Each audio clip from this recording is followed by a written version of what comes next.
Good afternoon from South Africa, and good evening in China, and good day to wherever you are in the world. Thank you very much for joining us today. This is the second session of the Africa Security Partnership with China, Looking to the Future. My name's Timothy Walker. I'm the Maritime Project Leader and a Senior Researcher here at the Institute for Security Studies in South Africa.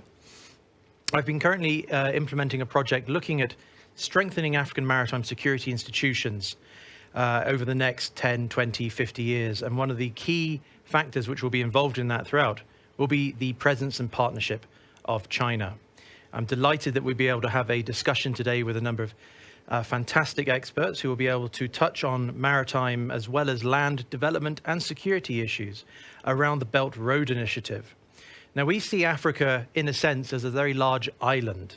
It is connected to the rest of the world through predominantly maritime routes, maritime interfaces through ports. You'll often see visual shorthands of maritime trade and industry, or even relations with other countries, using images of ports, of cargo, of ships. Now, a lot of that will come from, or is destined to go to China.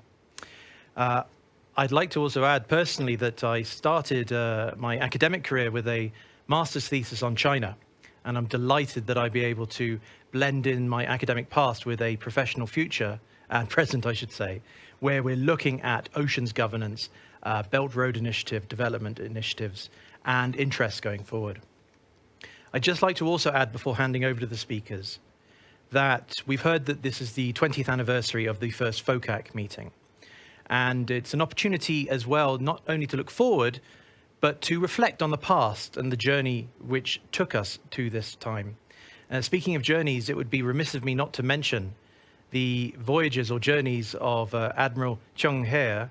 I do apologize for some of the pronunciations there, who featured a lot in the discourse over the last 10 and 20 years, particularly around Africa-China relations. It featured a lot in the discourse. So did, as Ambassador Suklal mentioned earlier, the debate at the time over systems of knowledge we can use to understand what China-Africa relations mean. And I'm really pleased that there are two of South Africa's foremost contributors of knowledge over the last 10 years joining us, who've really been at the leading edge. Now, the development angle that we're taking here and the security optics which we're sometimes looking at this and framing this session are not always very clear. And be looking forward to discussing that with the participants today and hearing their presentations. But I would just reflect on what the Chinese ambassador mentioned earlier about the concrete actions. And we heard from Professor Jiang as well, the international public goods, which have been in evidence over the last 10 years, connecting finally to what Sanusha Naidu mentioned as well, around the development plans, the interlinkages which are going to occur, and like I say, underpinned or anchored, if you will, by the concrete actions which have been taken. With that, I'd like to now hand over to our first speaker, Dr. Yu-Shan Wu. You now have the floor. Thank you very much. I just want to say a special thanks to the ISS for inviting me to this important discussion. And it's also just so great to see so many familiar faces and names. So I wanted to start off with, well, actually use the title of this session as a springboard for my intervention, which is the future of China-Africa security cooperation and the role of the BRI. And I found this title particularly interesting, but also challenging to think about, because on one hand, when we think of the FOCAC process, especially since 2012, this is where we very much see Africa-China security cooperation take place. At the same time, when we look at the BRI and cooperation on the BRI between Africa and China that follows 2012, we see this relationship largely transpire in terms of economic development. So the question really is whether the BRI is fit for purpose regarding security issues, specifically traditional security. So I really wanted to explore this intersect and possibly raise more questions than answers. To start, we have to ask, and I think Sanusha alluded to this earlier, what does the BRI mean to Africa? I think more broadly, when we ask what the BRI means, it seems to mean different things to different people, what some scholars call multi-purpose. So some may emphasize their geographic prism, specifically land and maritime networks. And if we think in the case of Africa, this would be the role of countries such as Djibouti, Egypt, and Kenya in terms of maritime trade routes. More recently, however, I think the BRI represents the common interests of China and its partners. And really, these interests have evolved to include the digital space as well as a proposal of a health Silk Road. And of course, we are also aware then of the interpretation of competitors to the BRI who may highlight the geopolitical implications of the initiative. But at present, and in the physical sense, we know that the BRI links to Africa in a very tangible and pressing way through continental industrialization, specifically in alignment with, as we heard earlier, development strategies, and also the role of transport infrastructure that not only helps in terms of continental integration, but also to integrate Africa into other regions of the world. And we saw this interpretation culminate in late 2020 when China and the AU signed a cooperation plan to jointly promote building the BRI. So I think it's important to understand how Africa conceptualizes the BRI. And I say this because assumptions set the boundaries for relations. And the question is whether our assumptions are fit for future purpose. So should the BRI, for example, expand beyond its current focus on continental industrialization? Looking ahead, so I'm going to then raise, I think, 3 broad points that relate to the BRI and security in Africa. I think we normally may look at the security and BRI components as separate then, but I think there will be increasing intersections, if not in traditional security sense, but in terms of commercial stability. So the first point is an obvious link to traditional security, and that is for us to consider what the implications are of closer economic ties as well as connectivity, especially in the context of the African continental free trade area, and also an increased reliance on transport infrastructure like ports. I think these connections could naturally evolve beyond economic purpose. For example, we know countries like Djibouti, its ports and connection to maritime and sea, oceans, is not just economic, but also serves a military and navy function. My second point, and I think this has come up quite a bit, is the fact that the BRI raises the role of issues to consider beyond the traditional security ambit, for example, digital to health. I think we've already seen a glimpse of Africa and China cooperation and collaboration in terms of non-traditional security. If we think of the 2014 Ebola crisis and how they work together, as well as in terms of combating illicit wildlife trade, as we see through the FOCAC agenda. What will be particularly interesting is to see the type of role that China could play or will play in Africa's post-COVID reality, because I think the circumstances have somewhat changed since 2014 during the Ebola crisis, where there appeared to be a lot more international cooperation during 2014, whereas I think in this year under COVID-19, we also see the limits to globalization as well as international cooperation, where one academic described the general response to the virus has been embedded in global power and diplomatic wrangles from the very start. My last point about the future of security and the BRI is also perhaps what we mean by security could be evolving under BRI relations. We've heard a lot about the security development nexus, and I think on one hand, there is an emphasis on the stability of long-term development as a solution to human security. But I think as relations evolve, so will there be exposure to new kinds of risks and new approaches to mitigating them. So for example, we're also seeing an increasing emphasis on legal arrangements. So for example, how to safeguard repayments against reckless borrowing.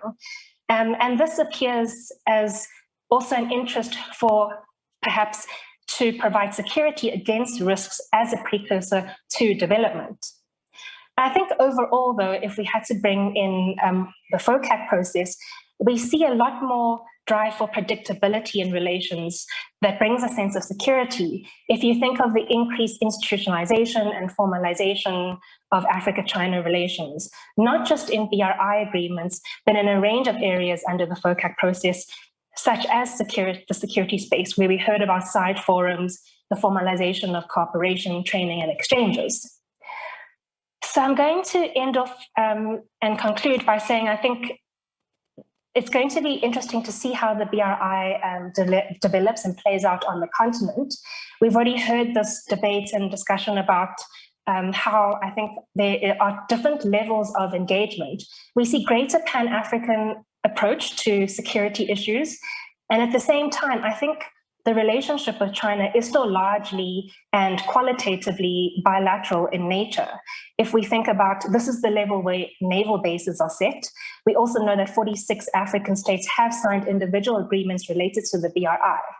So I suppose I have an overarching question to end off with, which is, should the FOCAC process and the BRI be harmonized, or do they reflect different aspects of relations?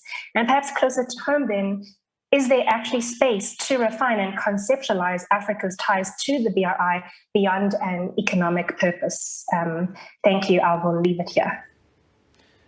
Thank you very much. I'd be interested to hear what your answer is to the question you've posed as well at some stage as well, because it's a fascinating one, which I think not many people have actually considered when we talk of if it's railroad investments, port investments. Sometimes they're not always well connected, but it's all kind of bundled together and it becomes a real buzzword, which doesn't often, I think, lead to the kind of intellectual or interpretive clarity, which you were saying is so required here. I really valued what you were saying as well around moving beyond the traditional security ambit and what new types of understandings of security mean, especially from an African perspective, and what you might think is required in terms of integration from Africa to meet China halfway on some of these matters as well. There's a lot of long-term planning. You've mentioned the Pan-African approach, which is increasingly evident, but also that there's a number of bilateral initiatives as well, which are not often kind of being coordinated maybe from the African side. One thing I'd just like to ask, because we have a few minutes before we can listen to the next speaker, is talking a little bit more about how the African Continental Free Trade Agreement might feature in this. You've mentioned that ports will be important in the future, that coastal communities are likely to be the sites of growth in the future, because this is where the major interfaces are in the rest of the world. How do we bring in the African Continental Free Trade Agreement into this discussion as well? Thanks, Tim. Well, I think if we look at the ACFTA, my immediate thought is closer integration of the continent, not just, well, to start probably in the economic sense, but I raise the issue largely because we are probably only thinking through the economic prism, but what does it mean for increased perhaps human contact, closeness through transport infrastructure? I think when we think of transport infrastructure, it's not just in terms of economic focus. It could be in terms of security. What is the impact of, for example, the COVID-19 pandemic on this idea of closer continental integration as well? So I think there are those elements that we need to think about rather than perhaps immediate interests of closer connectivity. Mm. And is that a role we've heard about the African Union in the past as well? There's a kind of a many multi-layered and overlapping sometimes regional group of bodies as well. We heard the African Union is a member of FOCAC as well. Who can be helming this, if I can use a kind of a maritime metaphor in that regard? Like I say, it's not a security issue, it's not a development issue, it needs a broad focus in that regard. Are there African champions as well at maybe the state level who would take this forward as a regional priority as well? I think it depends really in terms of the FOCAC process, who is co-chairing. So we had South Africa previously, now we have Senegal. So it depends on what the emphasis, I suppose, of the different co-chairs are. I think it is always difficult because we talk about one partner that has relations with several African states. So as I mentioned, the relationship operates both at a multi country level as well as bilaterally. There is always a question, I think scholars often ask whether, there are contradictions between the two, can they fit together? I would say it really depends on the issue. I think that there can be, African states can work together on specific issue-specific things. I don't think it will be a case of there will always be a common position towards China on every issue. I understand, yes. And one of the final things I just leave with one more question, if that's okay. You mentioned the traditional security ambit, and you mentioned the very good example of health. We cannot obviously put aside the fact that we are in a COVID world and a post-COVID kind of world we'll be entering hopefully soon. You mentioned Ebola as well in the past as one of those issues. But what are some of the other non-traditional security issues which you think either will come up in the discussions or are likely to feature in discussions going forward? So I think one I mentioned was then in terms of mitigating risks in terms of business agreements. I think that we may see an increasing emphasis of. I think both sides have realized and learned that there needs to be a lot more, it can't be excess borrowing. I think that may not be good for the continent, but also for China in the future. So I think there's that element. Another element regarding the future and non-traditional security risks, I think perhaps to change that around to talk about how to alleviate future risks. And I think you may be aware there has been increasing emphasis on training under the FOCAC process in 2018 and under all sorts of cooperation areas. And I think that's important, but even in the case of military or security training, we can't just focus on hardware and training in terms of providing knowledge and experience. It's also something that I find important is the tacit knowledge. So do you understand one another's environments, cultures, language, and way of thinking? So I think increasing that is, I suppose, an emphasis even in the FOCAC process where there is importance in bringing understanding beyond specific issues. I completely agree with you. We don't really need to have everything seen as a security matter. Highlighting some things now so that they do not become security matters in the future is crucial. And that kind of tacit knowledge and agreements or interactions are crucial. Perhaps the South-South cooperation has been a term used a lot in the past, which we could explore how that can factor in as well going forward. Dr. Yu-Shan Wu, thank you very much for your presentation. Thank you very much for the answers to these questions as well. I now look forward to handing over the floor to Wentao. The floor is now yours.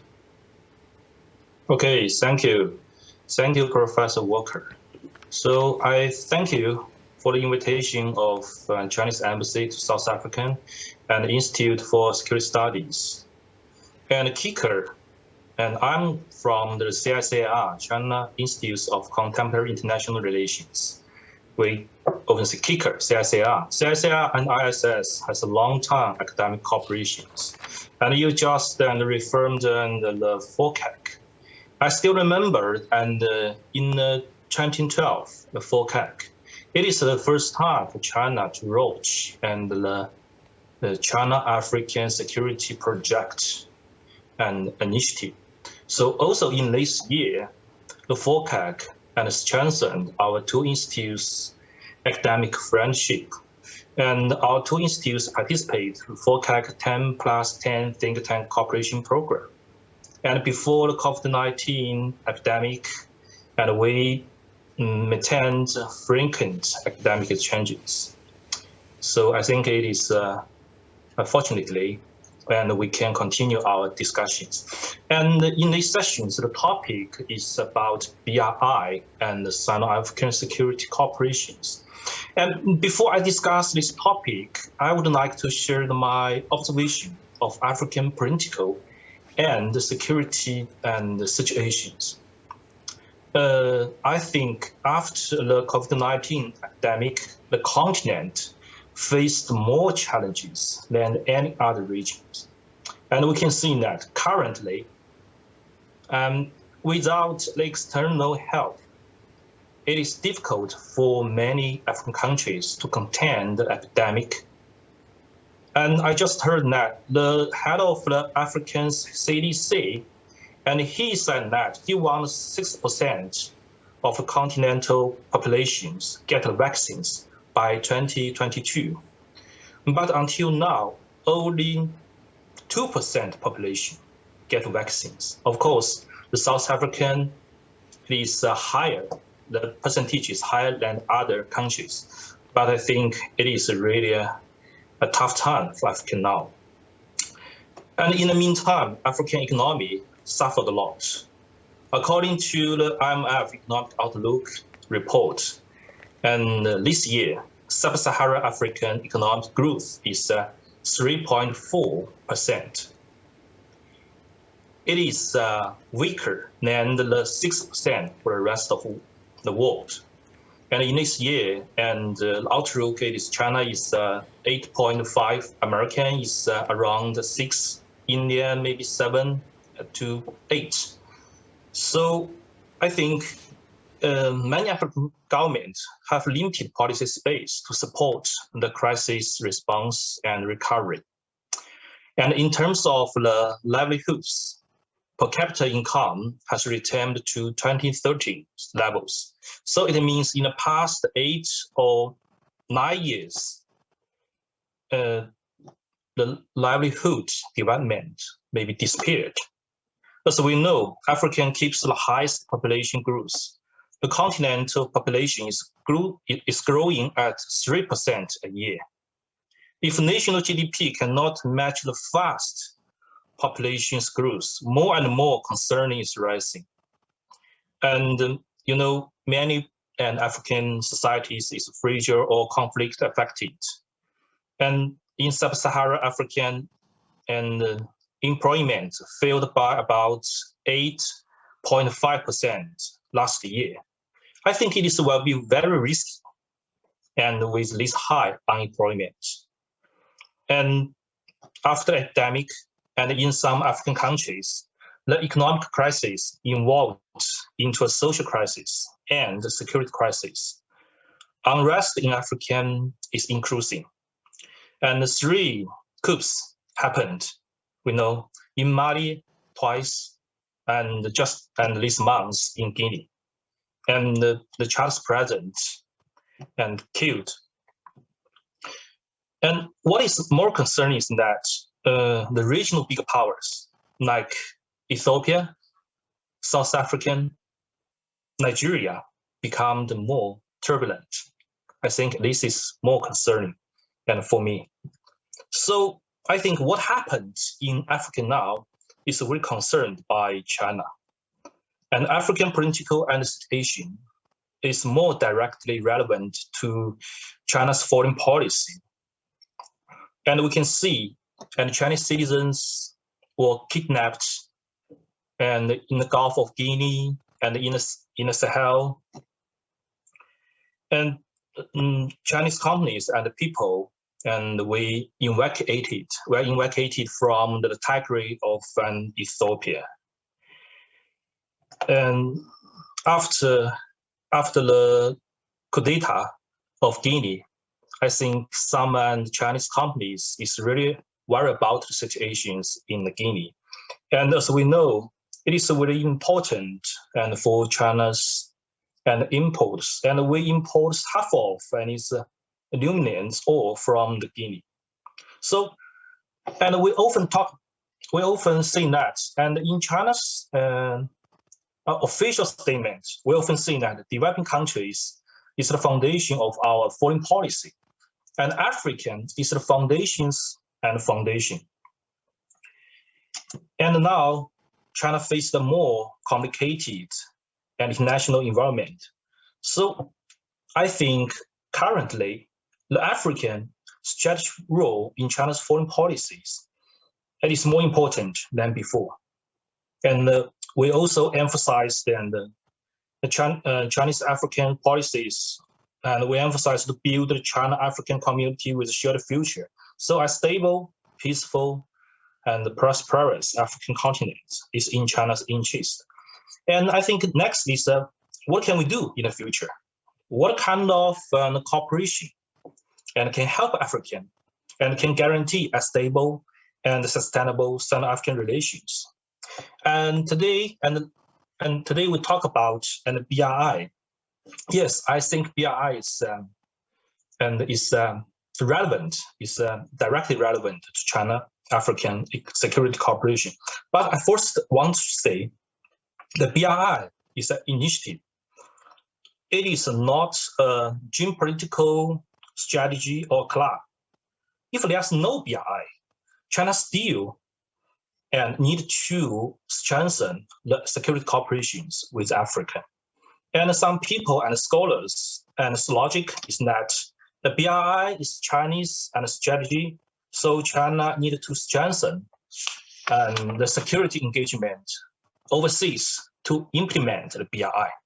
And I think the logic is wrong or maybe misunderstandings. And we know that before the BRI, China also has matured cooperation mechanisms and many economic programs and engagement in Africa. We have FOCAC, we have go-out policies. So the BRI, I think, is just a public good proposed by China. This benefit can be shared by the whole world. I think the most important element of BRI is multilateralism.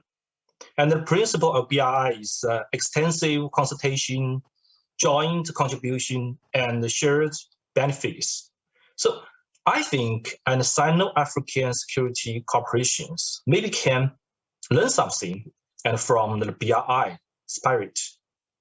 And China and African countries need to have extensive consultations, I think, in the peace and security field. So, but I think now it's not enough.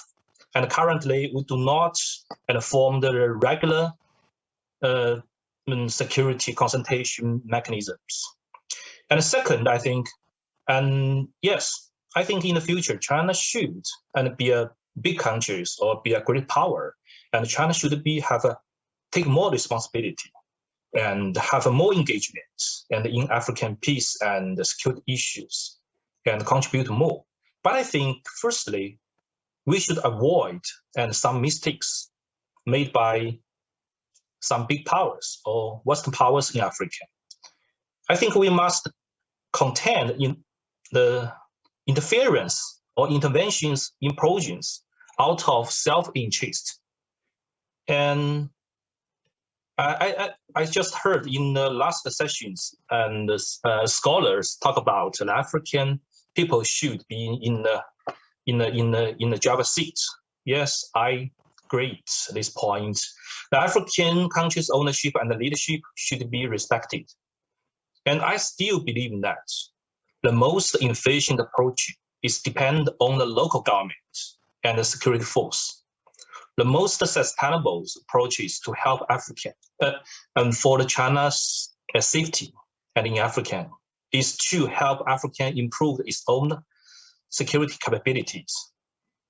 And in the past, some big powers, they maybe send troops or hire the mercenary army to protect its interests. But I think in a long time, it often produced a very negative consequence or influence in Africa. So I think, and in the meantime, and to my own understandings, and we still have and more cooperation potentials to explore. And for example, like and the shutter diplomacy should be more active in China. Currently, we just have a Chinese African representative, and this post is launched in 2007 in the Sudan and Darfur crisis. I think it's really a contribute and for the China's security engagement in Africa. I think in this point, and we can have we should more active, and maybe we can at a request of African counterparts, and China and African countries can have joint escort in the Gulf of Guinea. And we talk about in the UN Security Council, we still have something we can do. As we know, and China is a permanent member of the UN Security and Council. And in general, and Africa usually has three and non-permanent members. So I think the cooperations among China and the 3 African countries should be strengthened and in the UN Security Council. And I think in this way, and we can let and the African voice more loudly and in the UN Security Councils. Also, and China can provide training and tactical support for the African security forces, or like to build a standby force. Now, I think China and start to do something.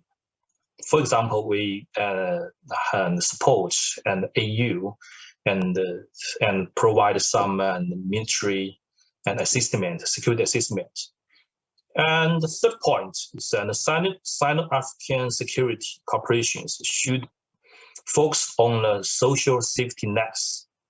We must be cautious that the epidemic causes systematic crisis in the fragile African countries. It is not just only a public health crisis. It may refer to economic, political, ethnic, social aspects. So I think it is impossible to safeguard the social and safety nets only from the 1 or 2 aspects. And in recent years, and the Chinese government, we always emphasize the holistic approach or holistic view to national security. I think, and this security and philosophy, maybe it is also suitable, maybe for African crisis response or management. Of course, I think the most critical thing is to safeguard the people's livelihood. And I hope the upcoming FOCAC in the end of this year can pay more attention and in this field, and like in the food security issues, the climate change. As far as I know, the climate changes may be a very important content and in this FOCAC. And last but not the least, I think both China and African countries must be against the geopolitical zero-sum game in the continent. And in the Cold War, Africa suffered a lot from the Cold War. And most of the conflicts in Africa caused by the external powers zero-sum game. So I think China will not and will never push the African countries to against other countries. But also China will also strongly resist the other countries to disturb the Sino-African relations and undermine the Chinese legitimate interest, particularly on our core interests, like sovereignty issues. So that is my presentation. Thank you. Thank you very much, Professor Lee. That was spot on 15 minutes. I was watching the clock and loved the timing there. I just very briefly want to just discuss some of those matters which you've raised, because they're fascinating. I think they do have huge long-term implications, which we need to always be bring front and center. The importance of matching GDP to population growth forecasts is crucial. Africa is a continent in which there will be a huge youth population in the years to come, and whether there will be a sufficient economic livelihood is a crucial topic to bear in mind as well now, because most of that will be, I think, of a maritime or export-orientated angle, given that there will be a lot of coastal population, I believe, increase in the future. And as you mentioned at the end, with food security, whether there will be enough food, fish to be supply nutritional needs in the future as well. And I really enjoyed the bit you mentioned as well about the zero-sum game nature and how often we do fall into the trap of simply characterizing China-Africa relations or relationship with China in those terms as well. And going back to what we heard earlier on about thinking of the win-win partnership, it's very clear, I think, to a lot of people in Africa that China will, in effect, win something. It's a question I would put to you later on, because we don't have time right now to engage further. But what does Africa need to do to also win in this regard? What more does it need to do in that regard to benefit from the potential of the Belt Road Initiative?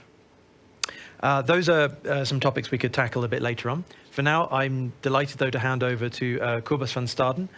Cobus, the floor is now yours.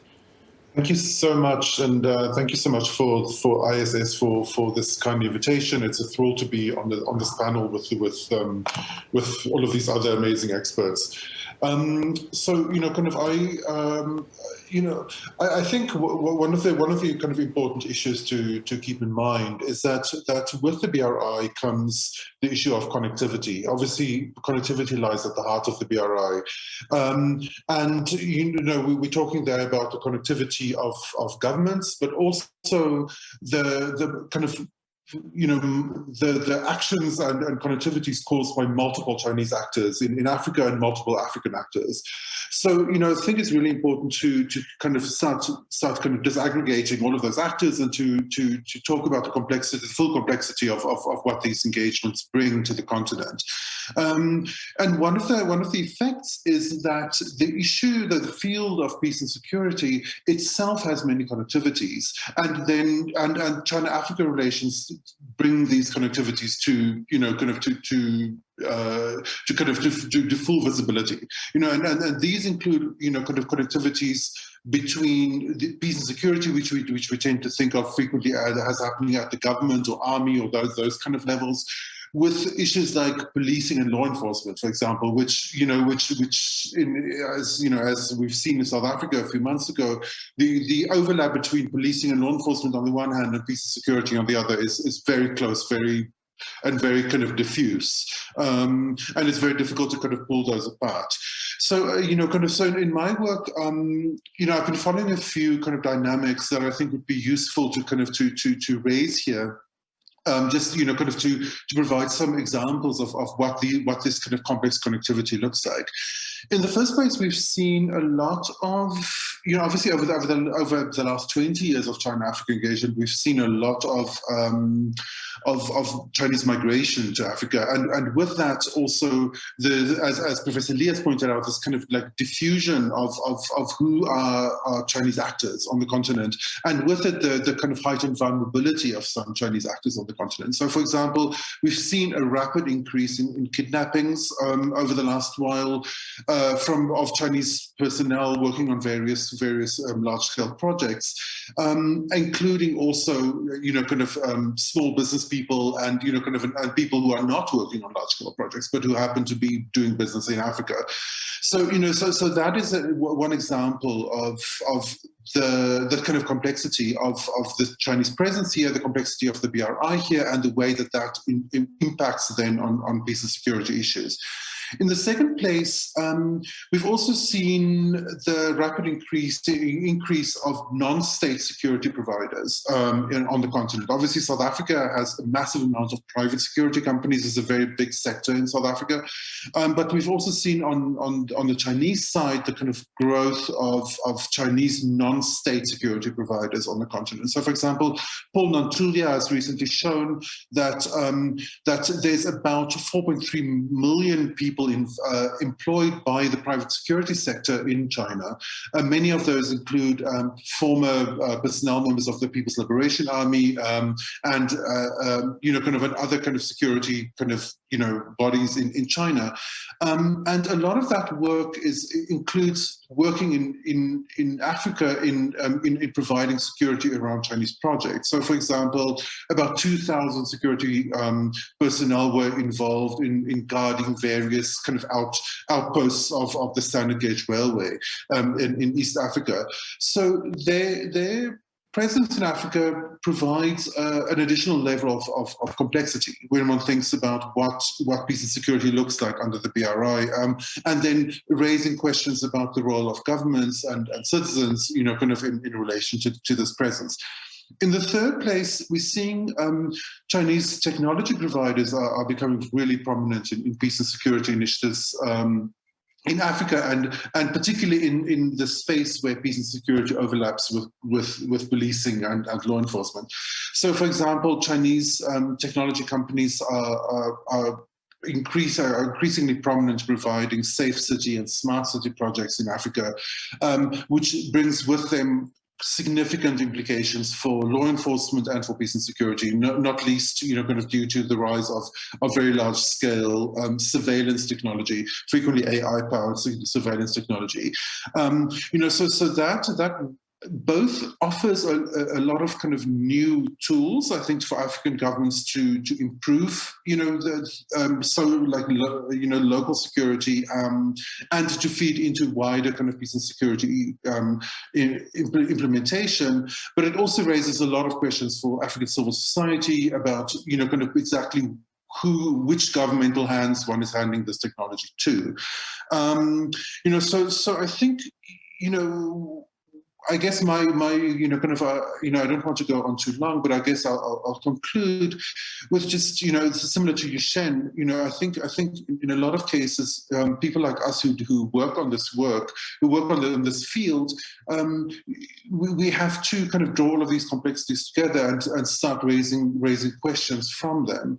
And one of these questions is, kind of to start to disaggregating who the actors are in this field, that beyond the basic kind of state-to-state kind of interaction.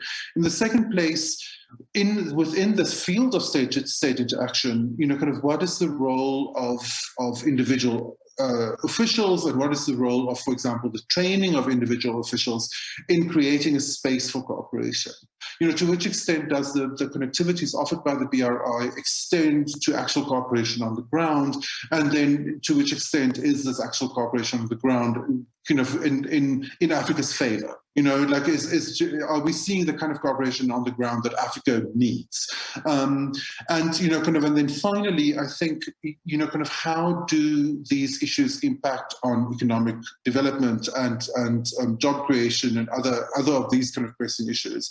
As we've seen in South Africa over the last few months, there's no clear line to be drawn between economic development and peace and security. The lack of economic development in South Africa is a peace and security issue, and the kind of the unrest that we've seen over the last few months, I think, proved that, and then raise a lot of questions about how Africa is going to be working with external partners to provide a kind of a development-based form of security, which I think China is a major player in, not only in terms of its role as a economic growth partner and as a provider of these goods, but also in terms of the kind of intellectual goods that's generated by Chinese researchers, where the concept of developmental peace, I think has seen a lot more development than we've seen in a lot of other contexts. So, I think one of the issues is going to be to dissolve the siloing of these different issues and to show how issues like development,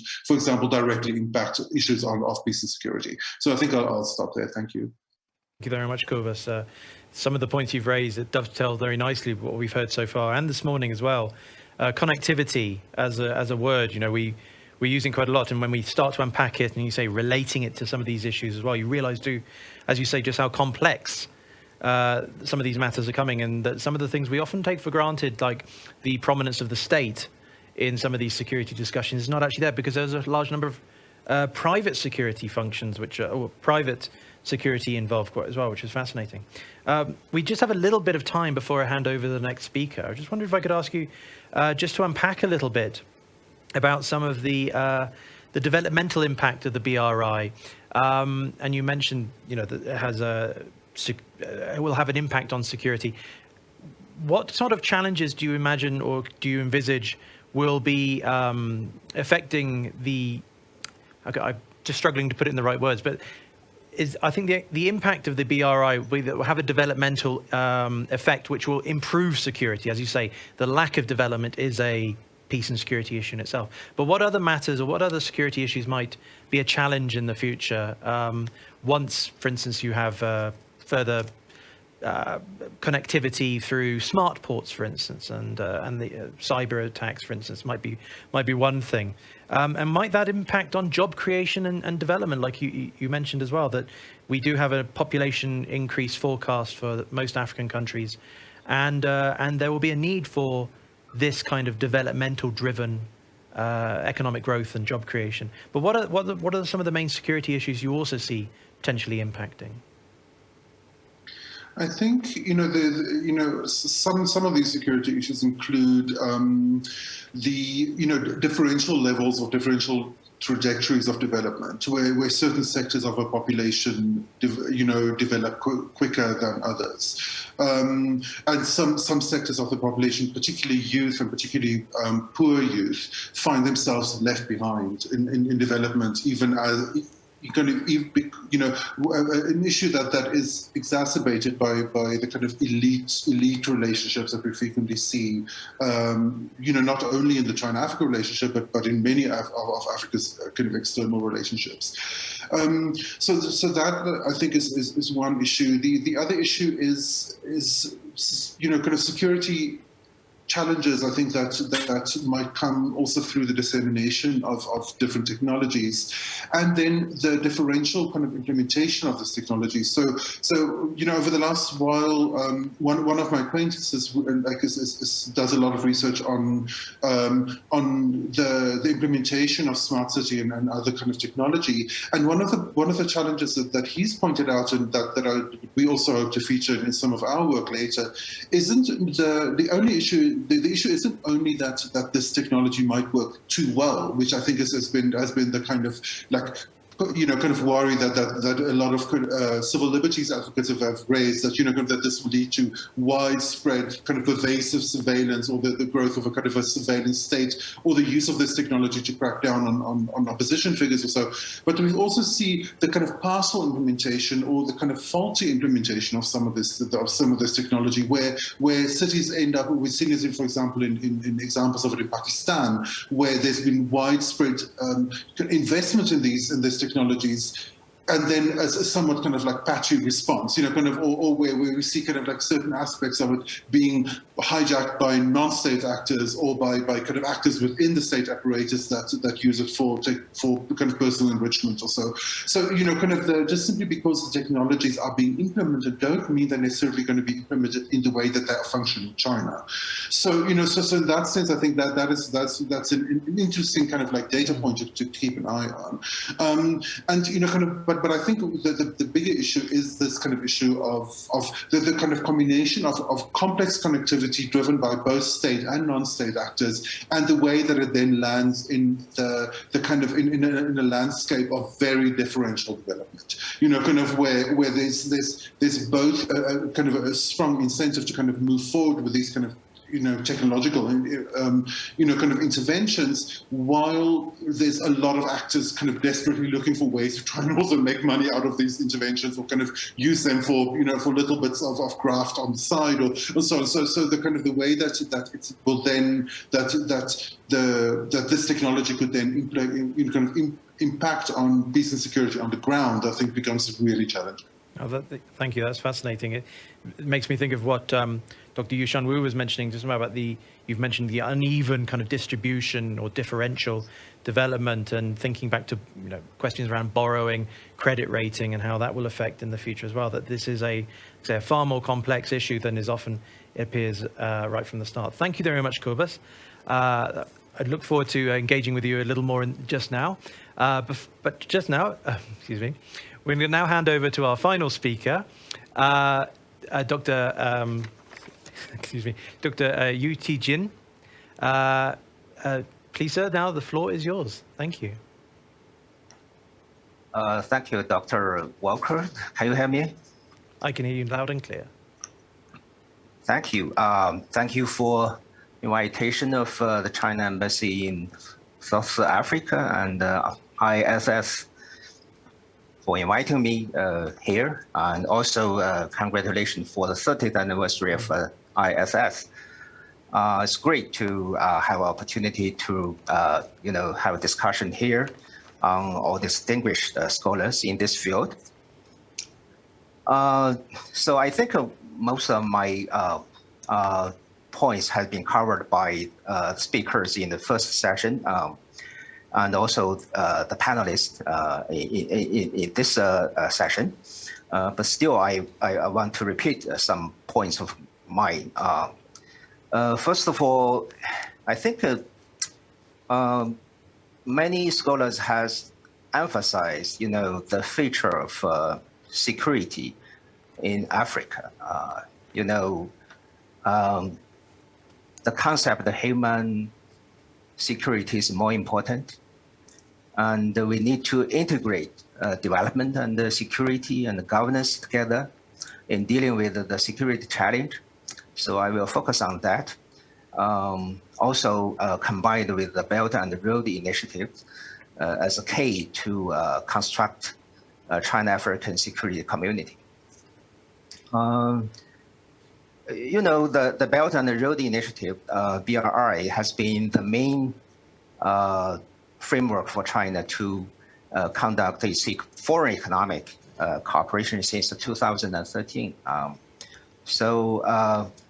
Its African engagement has been made clear, I think, after the 2015 FOCAC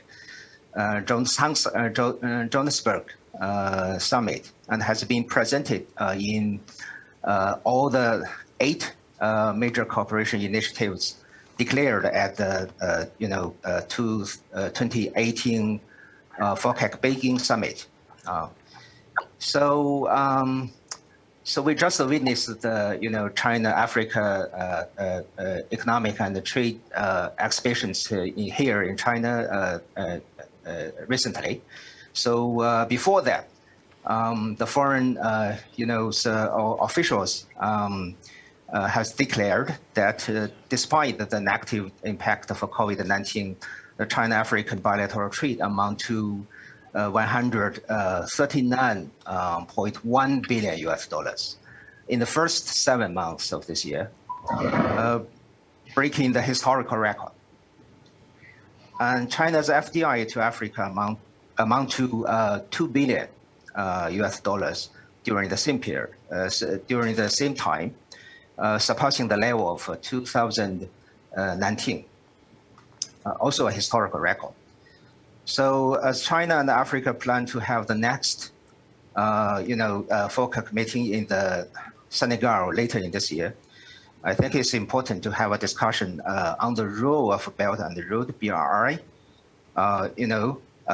in improving China-African security cooperation, which seems to me have lagged behind the faster development of the economic and the trade relationship between China and and Africa.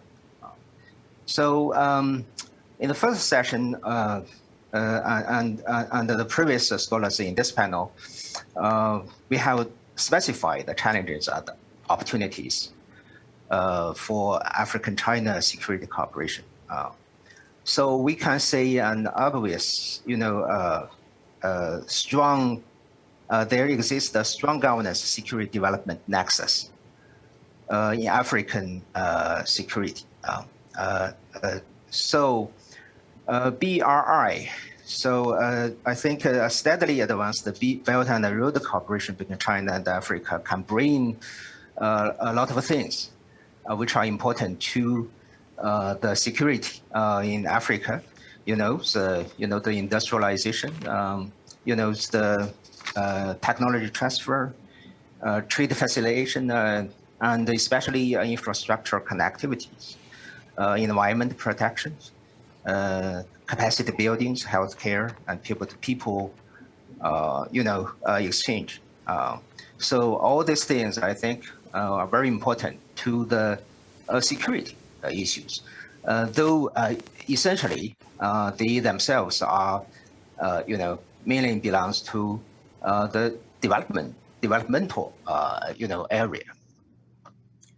So the African security problems nowadays, I think, not only could only be solved, as many scholars has mentioned before, is African solutions, to African problems. So Africans should be the drivers, should be decided. In the end, these problems should be solved by our African brothers and sisters. But Chinese approach to governance, which have been built up for a long time, could be helpful in many arenas, such as so anti-corruption, mainly related to the governance. The anti-epidemic in the past 2 years, and the poverty reduction, which are very important issues domestically in China in recent years. Failure of these areas endeavors, could bring about a lot of problems. The security based on mainly essentially are, social, originated from the social problems or the human security issues, like the demonstrations, the riots, the drug trafficking, piracies, and even military coup in Africa in recent years, several places. So economic and social development embedded in BRI, it seems to me, can improve African countries' capabilities in dealing with this food crisis, healthcare shortage, and environment challenges, so on and so forth, these problems. So on the other hand, successful Belt and Road, cooperation between China and Africa can only be fulfilled by a much stronger and efficient, more effective China-African security cooperation in combating the prevailing, the terrorism, for instance, in Mali, in Chad, in Somalia, reducing the rampant piracies in the Gulf of Virginia, and curbing the widespread hostage, human, hostage in Nigeria, and improving this business friendly environment, which are also a problem nowadays facing the Chinese enterprise in Africa. So I think so. These are mutually enforced developments and the security is quite obvious. Then what kind of measures should we take? So I think in the previous session, Ambassador Soklo has mentioned 5 approaches or 5 ways in dealing with this. I quite agree with him. It seems to me, first of all, the African security culture and the Chinese security culture, I think, are quite similar and parallel. In a sense, to you emphasize now, for instance, on human security, but China also emphasizes on the new security concept. The sustainable security, comprehensive security, common security, and cooperative security, so on and so forth. So it's quite supplementary, and think in the security of culture and ideas. I think I do not say the serious problem exists here. So bilaterally, mainly conducted on the governmental level, is BRI initiatives, are mostly important. So these projects usually are quite massive, and it's can mobilize the resources, which are most important now for the infrastructure investment. So we have a lot of modes on that. That's bilateral. I think we should emphasize on this level, and also multilateral levels. That's UN, EU, AU, so on and so forth. So in the multilateral arena, what I want to emphasize is it's not on the Belt and Road initiatives. What I want to emphasize is it's not exclusive. even we mainly focus on the BRI now on the bilateral, but we have never excluded other parts in this kind of cooperation. So it could be a third party and multi-party cooperation around the BRI cooperation. I think they are welcome between China and, for instance, China and Japan and the UK and France and India in Africa, and even with the United States, which are, the China-US strategic competition, made this kind of cooperation in the shadow maybe, but we are not exclusive. That's what I want to emphasize. To conclude, so I think the military and security cooperation, it seems to me, between China and Africa is a little bit, lag behind. So not, as I mentioned in the beginning, not quite, symmetry to this economic, relationship on the fast speed track.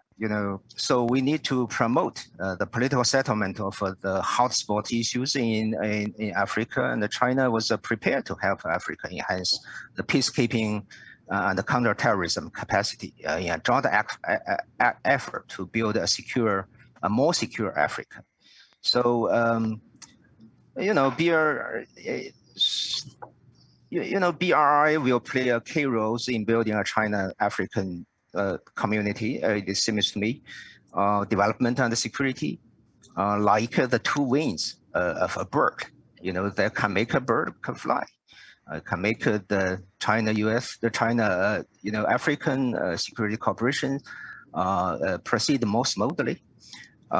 So BRI provide a kind of a platform that can connect it, the development and security.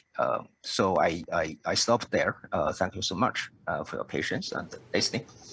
Thank you very much, Professor Yu. We've got just a minute more or two just before we open for the question and answer session, which Gustavo will join me again for that. I thought I'd just ask you a quick question now, and it's actually something to put to the entire panel to consider as well. You mentioned that consultation, security cooperation is perhaps not as strong as it needs to be. And this actually goes back to something that Professor Lee mentioned just now around the need for consultation meetings going forward. And I just wondered if you had any ideas or sort of ways you could forecast that would be very beneficial in terms of African countries and China discussing consultation on security matters going forward.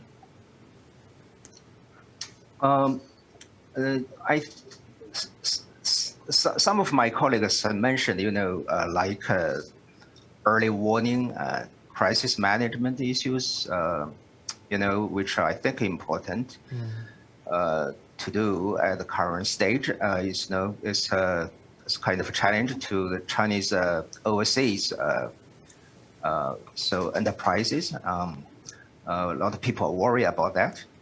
But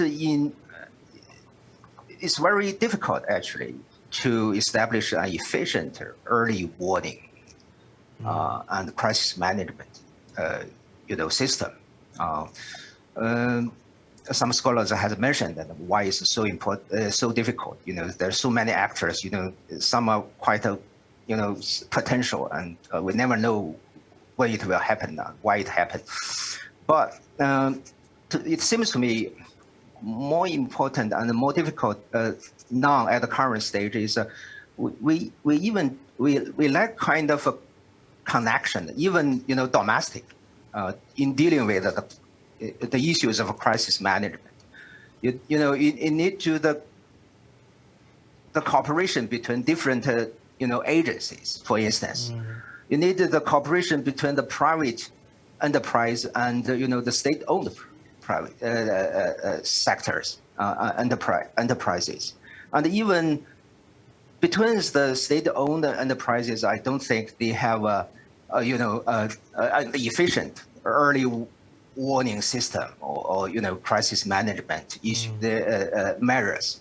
So it's quite difficult actually. Even we think it's important, and we need to build up such kind of system, but the capacity building and management crisis system establishment is quite difficult and time consuming. It is. So I just mentioned that point. No, thank you for that. It seems to align very well with actually the African peace and security architecture with early warning. You mentioned as well that there's quite a few, forgive my nautical metaphors, of a hook or an anchor here to get onto there in terms of China aligning with that, with what's going on in Africa for kind of those concrete safeguards. Gustavo, you've joined me on stage. Hand over to you. Thanks very much, and thank you for the 4 panelists. This has been a really fascinating discussion and generated a lot of engagements on the chat. I could just ask if the 4 panelists could just put your video on so that we can all see you while we're making those comments.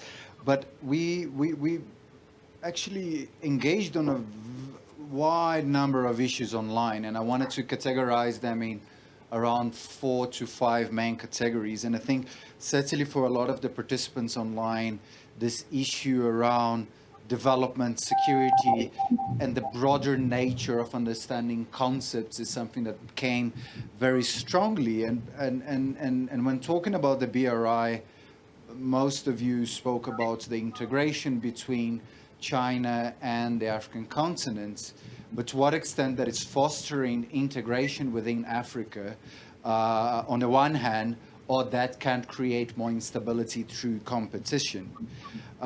There's been some issues around how much that can actually generate more competition among global powers, particularly when you start dealing with competing priorities in terms of infrastructure, in terms of investments, in terms of interests in there.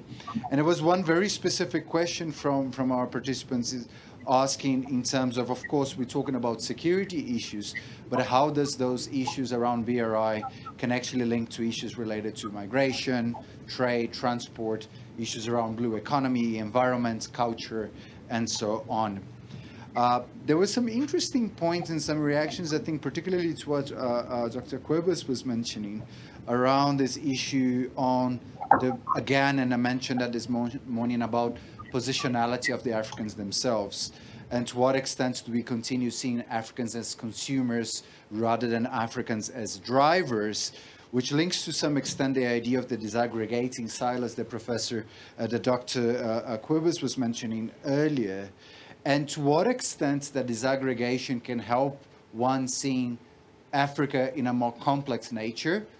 Of course, as a continent with 54 member states, it is highly diverse, but so is China. It's a very diverse country with several interests within that particular country. But how can those make the engagements between Africa and China to then become more people-centered and moving beyond the role of the states? That links a little bit to, I think, what Yu-Shan was mentioning earlier around the formalization, and maybe to potentially go deeper into this issue of the more linkages between the BRI and FOCAC, and how they can actually create a better sense of predictability, not only for China, but for Africans in particular. Sorry, I'll try to go brief so that you can have time to try to finish quickly here so you can have time to go back to the speakers. There was quite a lot of discussions about Djibouti and the Gulf of Aden, and to what extent this variety of actors with their bases in Djibouti can actually enhance and support, of course, the role of the BRI, but not increase competition amongst global powers. There were some questions around how much African stakeholders themselves are clearer of what they actually aim to gain from the BRI, and is there anything that can be done to better leverage common positions and aspirations in a more strategic, targeted, and coordinated way? And is the BRI creating some kind of a blockage for infrastructure that is coming from Europe and the US markets, and can they actually impact the global disputes that we often see happening? And final 2 points. One is quite a conceptual one around foreign policy. We had some participants somehow skeptical with the idea around an altruistic foreign policy and whether any country would be able to be entirely altruistic or entirely based on self-interest, and what are the balances that we can see in there in terms of the hard power interest that lies into engaging with a particular area, but also the soft power elements in there. Final comments and relates to the BRI beyond Eastern and Southern Africa, and how much that can actually impact the rest of the continents, the inland, and the questions were specifically asked towards potential impacts on the Sahel, Niger, Burkina Faso, and Mali. So these were just some of the issues. It was quite an active discussion. So I hope you got the gist of a very interesting discussion we had. Thank you. Thanks, Gustavo. Perhaps if we could just start off with maybe that final question, which is with something I meant to ask of everybody if there was a little more time earlier on. We're talking of Belt Road Initiative. You look at a map, it touches Kenya, it will have inland links as well, but it does seem to be very focused on East Africa. But undeniably or undoubtedly, this will have an impact on Central Africa, land-linked countries, and even then West Africa. Professor Lee, you were mentioning the Gulf of Guinea quite often, for instance, as well, and the links there. What could be the impact, or what could be the how will the Belt Road Initiative, as it develops over time, play out in Central, West, and even Southern Africa as well? Just some interesting thoughts to throw out there. Perhaps if we, I don't know if anyone would like to go first, but otherwise I would suggest order of speakers again. Please unmute yourself or do speak if you have a thought on that. Okay, yes, you talk about and maybe BRI, and I think you talk about the East African, yes, and currently, and China have more engagement, economic, maybe and political and security cooperations with the East African countries. And if you compare it with other regions and the Southern African, but I think maybe it is a misunderstanding. And we have we see the whole continent. It is really important, no matter it's West or East, and the North or the South. But you know, the three factors and the influence and the Chinese, to my own understanding, influence China's and the foreign policies in Africa. The first is distance, because you know the East African, it is near to China. So I think it is more convenient for China to have more exchanges and with these countries. The second is language, and most of the Eastern and African countries and the Southern African countries speak English. It's English countries. So, you know, in China, and there's so many people can speak English, but so few people can speak and French, Portuguese. I think it is really important and factor for China. The third, I think maybe is historical reason or political reason.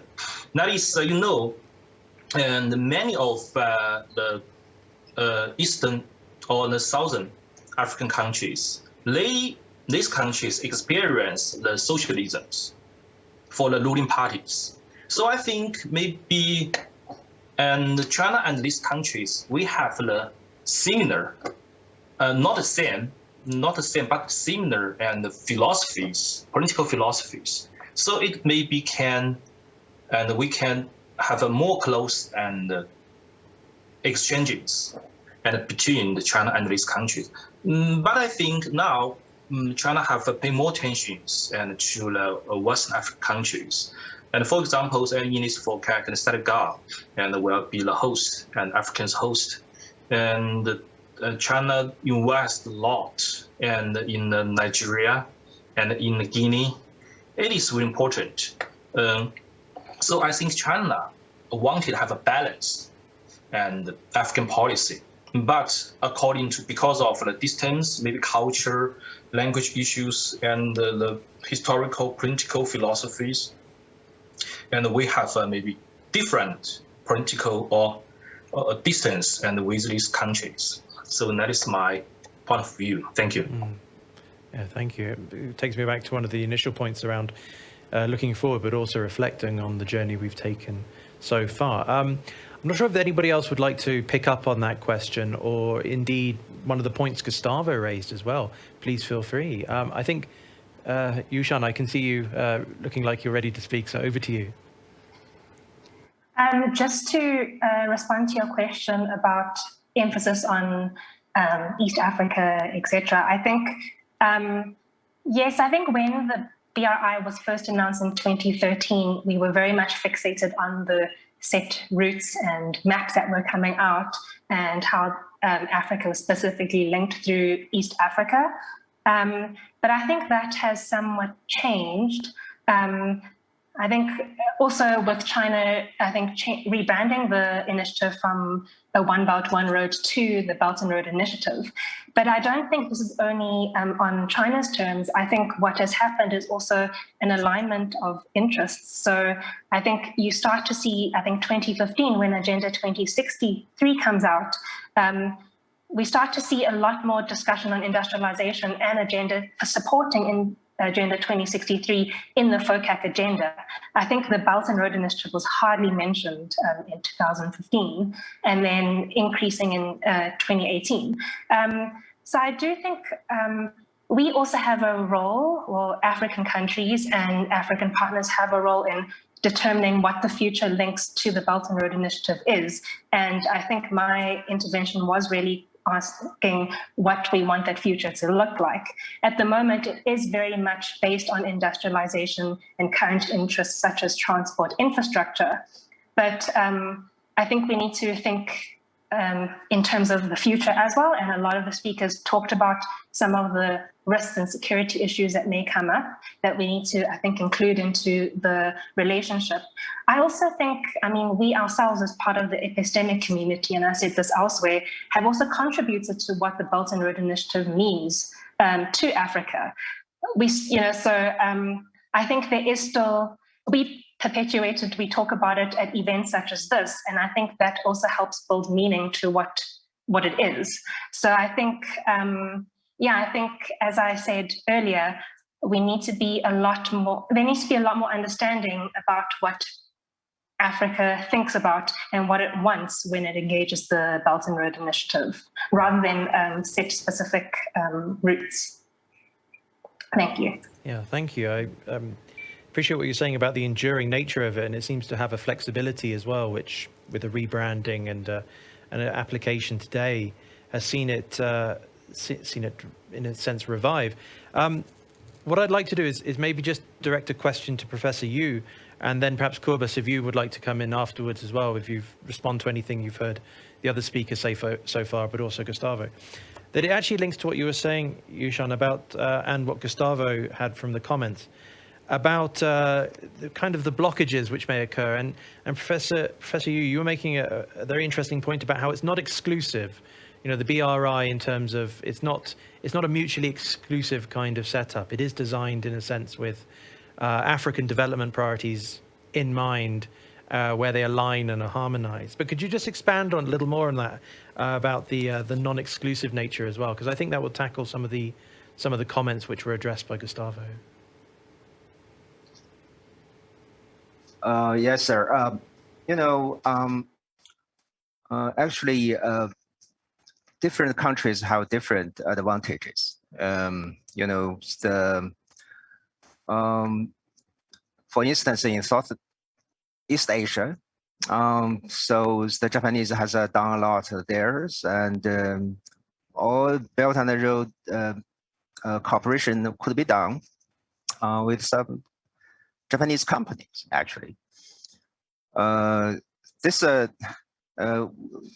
So in the history, we not a BRI. So in the peacekeeping missions under the United Nations in the early 1990s, actually China and Japanese, the peacekeeping forces could cooperate and coordinated quite well, even though we have a very serious historical problems. So look at Africa.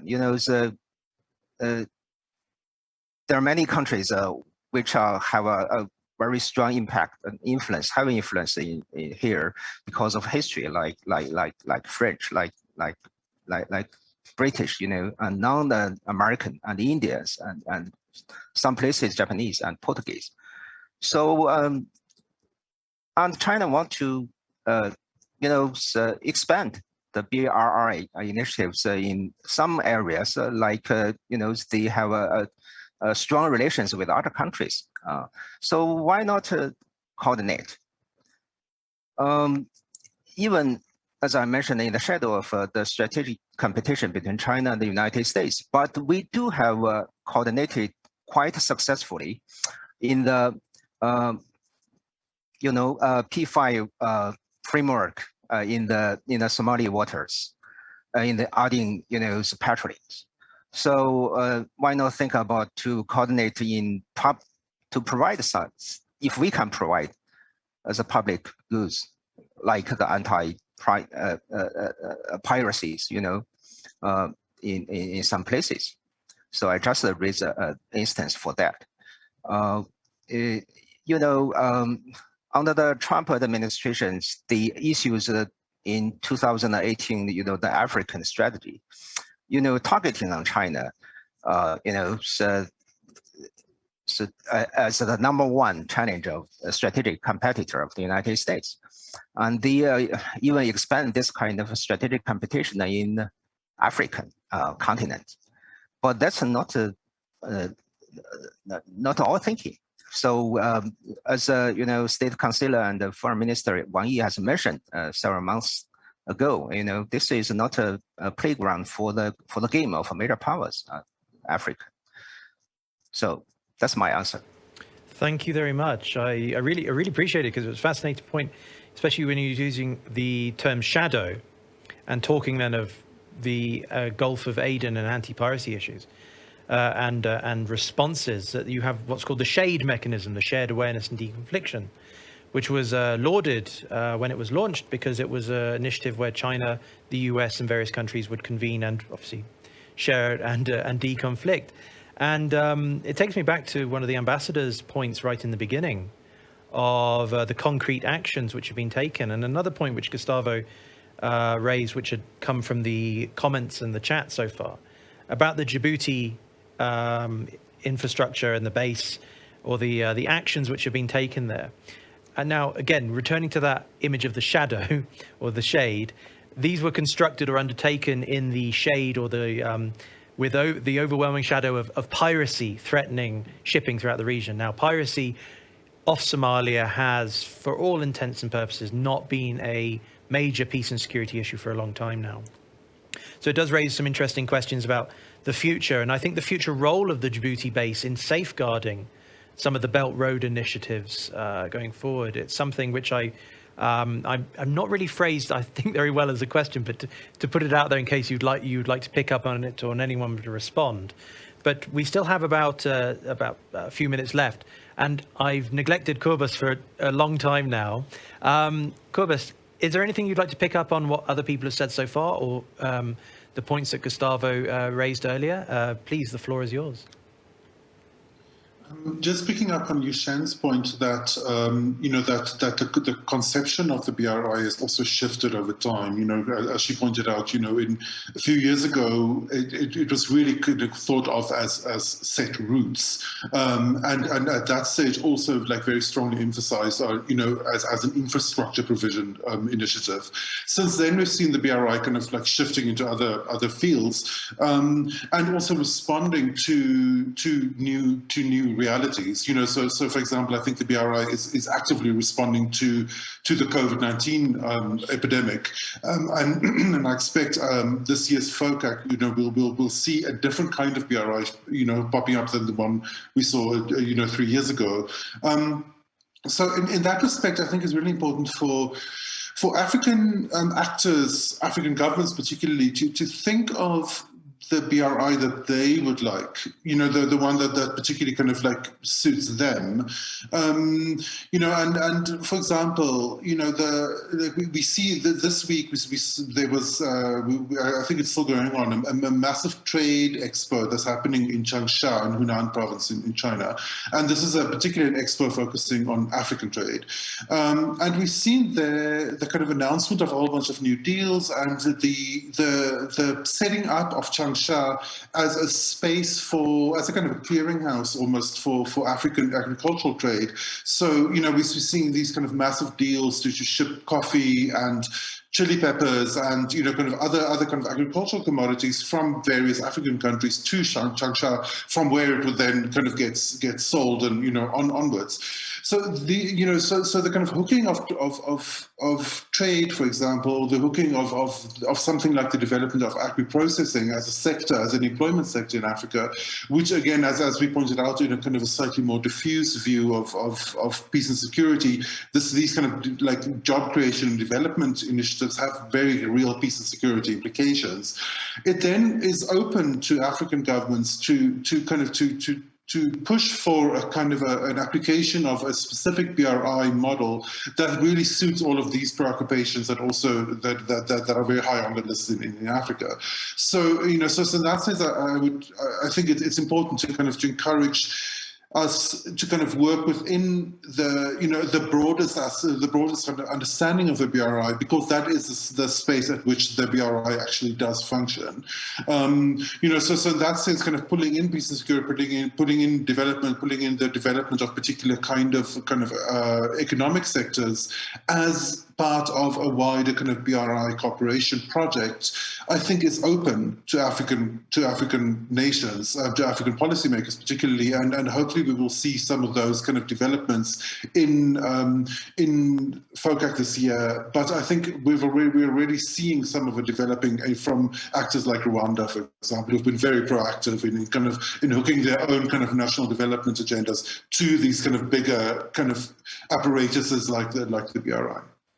Yeah, and that dovetails with what Sanush Naidu was mentioning as one of the keynote speakers earlier as well, in terms of meeting halfway of the African agency aspect of this, linking it up to what Yu-Shan mentioned and has been throughout the Agenda 2063, that there are these initiatives which are now coming together, but it still always requires continual focus. And we're saying FOCAC there, focus and political attention and political will, which is integral. Now we have about 3 minutes left.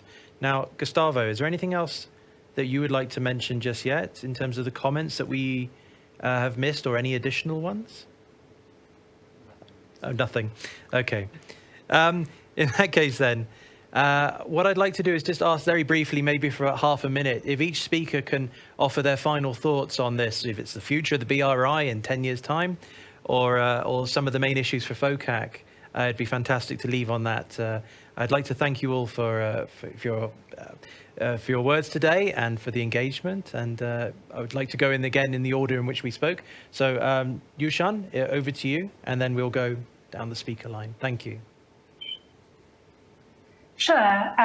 One last point I would make is, so far when we look at Africa and the Belt and Road Initiative, there have been a lot of parallels between the two. So again, if we think about Africa's focus on industrialization and transport infrastructure, the language is very similar to the kind of things that I think China's original white paper on the BRI in 2015 mentioned.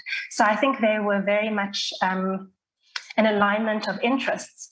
And I suppose the question is whether these interests will continue to evolve and parallel as time goes on.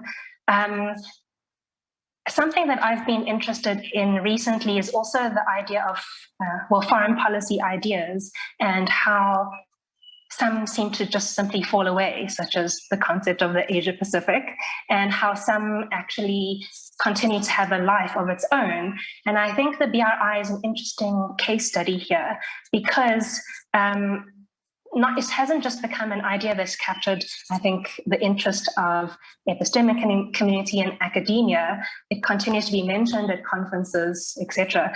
But what are the ways that it has actually ensured that it has existed from simply an idea? And it is through things such as institutionalization, the fact that the agenda does evolve and tries to respond to new issues. And yet again, the question is whether it will continue to do so. Yeah, I will leave it there. Thanks. The dynamic nature of this. Okay. Professor Lee, over to you. Okay. And Professor Walker, I was saying that, and I just want to repeat an argument, and that is BRI is just a public good proposed by China, but I think it can benefit. Its benefit can be shared by African countries, and I think you just reform the win-win.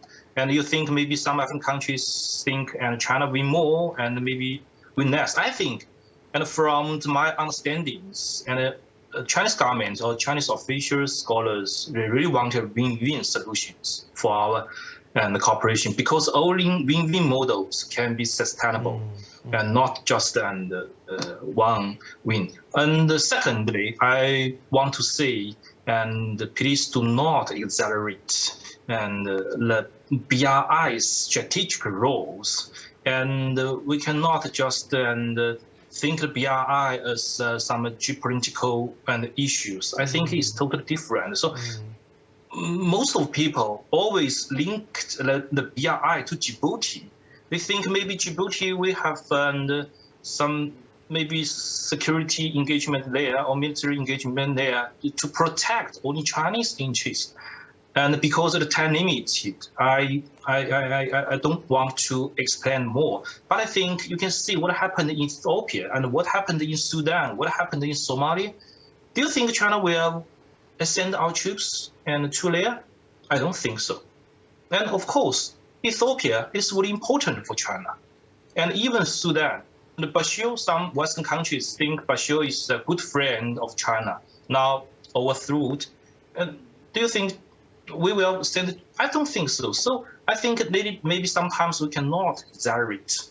It is a really dangerous idea. And I think also African countries can have your African BRI solutions. You can have African BRI models, and China will also support and cooperate and accept the ideas. So I think maybe it will be sustainable, and we can have bright futures for us, for China and African relations. Thank you.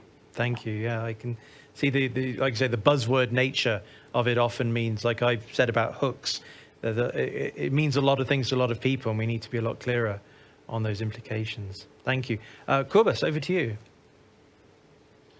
Very briefly, I would just add that I think I completely agree with Professor Lee that there's a lot of space for African governments to decide on how they would like to cooperate with the BRI. I think that there's a lot of scope there, and I think maybe one place to start thinking is how to maximize positioning within the African Continental Free Trade Agreement. Kind of what Africa would like to achieve, how particularly different African states would like to cooperate in order to achieve kind of cross-cutting benefits that actually would benefit regional economic communities and on a broader scale the entire continent, and then look at the different options that are open for BRI kind of engagement. I think there are a lot of options, but for them to make sense, they would have to lead from an African kind of developmental strategic perspective, because that I think is the only perspective that really makes sense for the continent from which to move forward. Absolutely, yes. The positioning of that within the narrative. Last but not least, Professor Yu, the final brief word for you, and then we will finish our event today. Thank you very much, Professor Yu. Thank you, Dr. Walker. I think it's important to integrate, development and the security in our cooperation. So to keep a balance between these two things can make the development more sustainable, and while making the security more solid. So I think China and I hope China can and African could stand by stand, shoulder by shoulder and hand in hand to get it right. So with regard to the security cooperation, actually, my feeling is that we are at the quite early stage. So we need to integrate the ideas, the security ideas, the new security concept, and actions plans, and also the capacity and system building. All these three-level things, I'm quite look forward to that. Thank you so much. Thank you very much. Thank you, everybody, for all your time and words. Thank you very much. Gustavo, over to you. Thank you very much, and thank you for the speakers. Thank you, Tim. I'll give you the time to give the final words, but just to remind our participants that are joining us online that this is the session 2 of this 2-day event, and we're joining back tomorrow morning South African time, 10 a.m. South African Standard Time, and 4 p.m. China Standard Time. And we're going to be discussing a lot of issues that are already been part of the 2 sessions today, but the China-Africa security cooperation, particularly in multilateral spaces. Tim, back to you. Thanks. I'll briefly conclude then just to say that it's been a fascinating conversation. Really enjoyed listening to speakers, especially, like I say, people who have been producing knowledge, the systems of knowledge which Dr. Kum mentioned earlier in the introduction, which are crucial for us as optics, think of them as a pair of glasses, for looking at these matters and taking forward. South Africa and China have a long-standing relationship now. There is a huge amount of academic as well as policy knowledge available to read up further on this, because this was never a one-off conversation. It's always a long-term and dynamic conversation, as we've heard from many speakers as well. So thank you very much for joining us. It's been a real pleasure to be asked to chair this session. Thank you to the organizers, the Embassy of the People's Republic of China, and the ISS. And I wish you all a very good rest of the day and stay safe. Thank you very much.